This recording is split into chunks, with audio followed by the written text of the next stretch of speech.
Ada 4 amalan dalam kehidupan kita yang harus kita lakukan. Maksudnya tuan semua, 4 perkara ni yang telah dilakukan oleh Rasulullah SAW, yang kalau kita dapat lakukan, insya-Allah tuan semua kita akan jadi insan yang baik, insan yang terhormat, insan yang akan dicintai oleh Rasulullah SAW, bahkan akan dicintakan oleh Allah SWT. Yang pertama tuan semua, kita harus siap mengampuni kesalahan orang lain. Ya kan tuan, semua manusia ni ada buat salah tuan. Semua. Tak ada orang pun insan yang sempurna. Namun kehebatan seseorang mukmin tu bukan pada tidak pernah tersalah, tetapi kemampuan kita untuk memaafkan orang. Yang mana Allah Taala dah beritahu tuan semua, hendaklah mereka memaafkan dan berlapang dada. Tidakkah kamu suka bahawa Allah mengampuni kamu?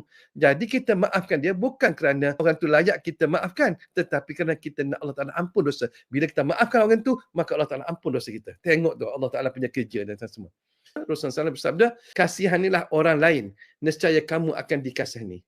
Maafkanlah orang lain, nescaya kamu akan diampuni. Kalau kamu nak dikasihi oleh mereka di langit, maka kasihilah mereka di bumi. Kalau kamu tidak mahu mereka di langit marah kamu, maka kamu jangan marah orang kat bumi. Mohon kekuatan pada Allah. Ya muqallibal qulub ataupun ya hayya qayyum birahmatika astaghis aslih li sya'ni kullah wala takilni illa nafsi tarfata ain. Minta, ya Allah, kau bimbinglah aku. Ya Allah, jangan kau biar aku bimbing, aku bawa diri aku sendiri. Engkau lah yang layak untuk bawa diri aku. Kita mohon pada Allah Taala.